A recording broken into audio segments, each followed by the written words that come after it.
Hello नमस्कार सर्वांना, श्री स्वामी समर्थ। तर बघू शकताय मैत्रिणींनो, इथे मी ब्लाउज स्टिच करते। ब्लाउज कट केलाय मगाशीच, परंतु त्याचा काही व्हिडिओ शूट केलेला नाही। फक्त आता कटिंगचा व्हिडिओ थोडासा म्हटलं तुमच्याशी गप्पा मारत मारत ब्लाउज शिवावे, कारण हे ब्लाउज आहेत अर्जंट। रात्रीच आले होते, मी कालच्या व्हिडिओमध्ये मिनी ब्लॉगमध्ये तुम्हाला सांगितलेलं होतं की अर्जंट आहेत। उद्या 4 आले होते, त्यातले 2 उद्या द्यायचे, म्हणजे आज द्यायचे आहेत मला।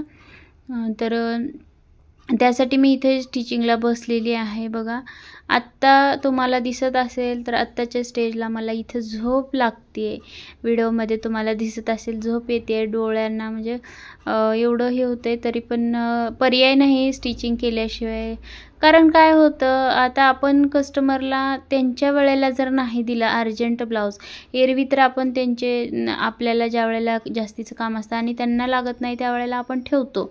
आता माझ्याकडे पण असतात 6-6 महिन्यापर्यंत ब्लाउज कस्टमरचे राहतात, परंतु आता अर्जंट असले त्यावेळेला त्यांना ज्या वेळेला गरज आहे त्यावेळेला मी देत असते, आणि त्यांना नाही म्हटलं त्यावेळेला म्हणजे थोडा वेळ थांबतात, पण ते थोडे दिवस असं आहे कस्टमरचं। तर आता त्यांना पंचमी जवळ आलेली आहे सणामुळं, तर त्यांचे हे ब्लाउज द्यायचे आहेत। तिथे घेतलेत, झोप येते तरी पण हे करणं तर भाग आहे। तर कशामुळं कसं होतं, कस्टमरला त्यांच्या वेळेतच द्यावे लागतात ब्लाउज। आता तुम्ही जरी कोणी शिलाई काम करत असेल तर तुम्हाला त्याची कंडिशन माहीत असेल शिलाई कामाची, की कस्टमरचं वेळेत नाही दिलं आणि एकदा जर कस्टमर गेलं की परत यायला मग मुश्किल होते। त्यामुळे कस्टमरला आपल्याला बांधून ठेवणं, म्हणजे कस्टमरला आपल्याकडं टिकवून ठेवणं हे खूप महत्त्वाचं आहे। तर त्यासाठी कस्टमरला आपल्याला बघा असं वेळेत त्यांचे ब्लाउज देणं, किंवा त्यांच्या वेळेत, म्हणजे कधी अर्जंट देणं, कधी ठेवले तरी हरकत नाही मगाशी म्हटल्यासारखं। पण अर्जंटचे असतील त्यावेळेला अर्जंटची ब्लाउज आपल्याला द्यावीच लागतात। त्याच्यानंतर एखाद्या वेळेला त्यांचं थोडंफार उसवलं असेल काय असेल तर बरेच असं कस्टमरचं असतं की आता आपण ह्यांच्याकडेच ब्लाउज शिवायला टाकतो, मग शिलाई ब्लाउज दुसरा असेल एखादा तर शिलाई उसवली असेल तर ब्लाउजला शिलाई मारा। भरपूर आपल्याला पण कंटाळा येतो की जुनं ब्लाउज हातात घ्यायचा, ते हातामध्ये ब्लाऊजसुद्धा घेऊ वाटत नाही ते जुने। नवीनलाच आपल्याला वेळ मिळत नाही, 6-6 महिने नवीन ज्या वेळेला ब्लाऊज आपल्याकडे राहतात त्यावेळेला जुन्याला कुठून हात लागणार असं होते। तरी पण कस्टमरचं नाही असं म्हणायला जमतच नाही, कारण आपल्याला कस्टमर टिकवून ठेवायचे। आपलं जे कस्टमर आहेत तर ते वाढवायचे, आणि त्यातल्या त्यात माझं कसं झालेलं आहे, अगोदर आम्ही राहत होतो दुसरीकडे, आता इकडे शिफ्टिंग केलेलं आहे लातूरला, त्यामुळं इकडं थोडंसं कस्टमर आहे कमी, म्हणजे तिथल्या मानाने इथं थोडंसं कमी आहे। परंतु आताही घरातली कामं बघता सगळं बघता मला भरपूर कस्टमर होत आहेत, आणि खूप आहेत। तुम्हाला आता व्हिडिओमध्ये मी प्रत्येक व्हिडिओमध्ये दाखवतच असते कस्टमर, आणि किती ब्लाऊज शिवते किती नाही, सगळे ब्लाऊज कस्टमरचेच असतात मी सांगते। कारण माझे एकटीचे ब्लाऊज शिवून किती शिवणार आहे मी, आणि मला माझे ब्लाऊज शिवायला वेळच मिळत नाही। खरं सांगायचं म्हणजे जवळजवळ 1-1.5 वर्ष झालं माझे एक 4 ते 5 ब्लाऊज आहेत, फक्त पाठीमागचे डिझाईन बनवून ठेवलेत, आणि पुढच्या बाजू अजूनही तशाच आहेत। वेळ पडला तर कधी काय होतं, मला वेळ मिळत नाही, म्हणून मग मी साधेच ब्लाऊज अर्जंटमध्ये शिवते रात्रीतून ब्लाऊज। मग आता कधीतरी वेळ असला तर मगच डिझायनर ब्लाऊज होतात, असं होते। स्वतःचे ब्लाऊज शिवायला तर वेळच मिळत नाही, गिऱ्हाईकाचं करत कस्टमरचं करत आपण आपलं स्वतःकडे वेळच मिळत नाही स्वतःला बघायला। पण आता काय करणार, दोन्हीही गोष्टी आपल्याला साधायच्याच आहेत म्हटल्यासारखं। आपल्याला म्हणजे थोडंसं कमाई पण करायला गरजेचंच आहे। आता सध्याच्या काळाला माणूस म्हणतं किती करायचं, आपल्या शरीराला बघायचं नाही तर किती करायचं, पण असं काही नाही, शरीराला बघतच काम हे करणं पण महत्त्वाचं आहे। एक तर रिकामं बसून पण काही उपयोग नाही, आणि दुसरी गोष्ट रिकामं बसण्याचा प्रश्नच येत नाही, आपल्याला येतंय, आपल्याकडं आहे कला असताना रिकामं का बसायचं, मला असं वाटतं। रिकामं बसणं हे काम कोणाचे, म्हणजे आता जे वयस्कर लोक आहेत त्यांना बसू देत, काही हरकत नाही, पण आपल्यासारखं आता वय आहे आपलं करण्याचं, त्याच्यानंतर येते कला आहे, भरपूर कला आहे अंगामध्ये आपल्या, मग ती कला कुठेतरी बाहेर काढलीच पाहिजे ना, आपल्याला त्याचा उपयोग केलाच पाहिजे। तर बघा इथं मग तेच मला असं वाटतं की आपण काम करतच राहिलं पाहिजे.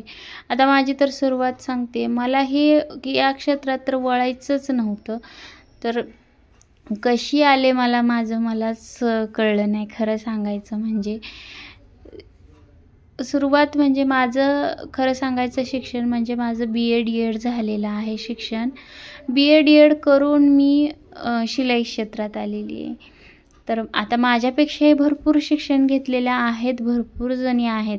पण BA D.Ed म्हणजे आता आपल्या पद्धतीनं आपलं शिक्षण जास्तच झालं. कारण कंडिशन तशी असते, प्रत्येकाची वेगवेगळी कंडिशन असते की आपल्या म्हणजे आजूबाजूचे म्हणा किंवा आपल्या पाहुण्यामधले म्हणा की आपल्या इतकं शिकलेलं नाही म्हटल्यावर आपलं जेवढं शिक्षण आहे ते आपल्याला जास्तच वाटतं. मग मी एवढं शिक्षण शिकून D.Ed करून BA करून शिलाईचं करत बसली. का तर घरामध्ये मुलांना सांभाळायला कोणी नाही. मुलं शाळेतून आल्याच्यानंतर कोण नाही. मध्ये जायची मी शाळेला, कारण मुलांच्या तिकडं असताना शाळा पण होत्या व्यवस्थित, म्हणजे 10 ते 5 पर्यंत शाळा असायची. मग त्यावेळेला मग मी जायची शाळेवर. कसं माझी होती ते 11 ते 5 होती शाळा. मग कसं दिवसभर घरात एकटीच असायची, त्यामुळे तिकडं बरं होतं. परंतु आता इथं आल्यावर काय झालं की मुलांच्या आता दोन्ही मुलांच्या पण शाळा वेगवेगळ्या टायमात आहेत आणि सरांची पण वेगळ्या टाईम, म्हणजे तिघंही वेगवेगळ्या वेळेत जातात. त्यामुळं मग मला एकटीला रिकामा वेळ असा काही मिळतच नाही. सकाळी एक जातो, परत दुपारी एक, असं होतं. त्यामुळं मग हे घरामध्ये जे काम येते त्यामध्येच मग आता आपलं करिअर करायचं असंच ठरवलेलं आहे. आणि शेवटी गप्पा मारायला तर तुम्ही सगळे फॅमिली आहेतच माझ्यासोबत, मैत्रिणींनी. त्यामुळं तुमच्यासोबत गप्पा मारायला मला आणखीनच जास्त आवडतं. म्हणून मग मी हा निर्णय घेतला की म्हटलं नकोच बाहेर जायला. बाहेर जाऊन उगाच एक आपले पण आहेच की बेजारी, मुलांची पण बेजारी. त्यामुळं घरात बसून आपलं आहे एवढंच करायचं. तर केल्यावरती भरपूर आहे या कामामध्ये, पण फक्त थोडीशी मेहनत आहे. त्रास थोडासा होतोच, नाही असं नाही. मी मागच्या व्हिडिओमध्ये पण सांगितले तुम्हाला. तर कष्ट करत राहा. आणि तुम्हाला व्हिडिओ बनवून दाखवण्यामागचं सुद्धा भरपूर सारं कष्ट आहे. त्यामुळं तुम्ही व्हिडिओला एक लाईक तर करायलाच पाहिजे. प्लीज माझ्यासाठी एक लाईक करा आणि चॅनलला नवीन असेल तर सबस्क्राईब करा. चला तर मग भेटूया पुढच्या व्हिडिओमध्ये. आणि तुम्ही माझे व्हिडिओज पाहताय, त्याला खूप छान असा प्रतिसाद देताय, त्याबद्दल खरंच मी तुमची सर्वांची खूप खूप आभारी आहे. आणि खरंच खूप थँक्यू, धन्यवाद असं म्हणावंसं वाटतं. तर इथे बघू शकता हे 2 ब्लाऊज मी आज कंप्लीट केलेले आहेत आणि हे आता जाणार आहेत ब्लाऊज. म्हटलं त्या अगोदर तुमच्याशी शेअर करावं, तुम्हाला दाखवून घ्यावं. पफ बाही आहे आणि त्याच्यानंतर इथं पाठीमागं बघा बो लावलेला आहे छोटासा आणि मण्यांची लेस लावलेली आहे. तर आता हे ब्लाऊज मी कंप्लीट केलेले आहेत.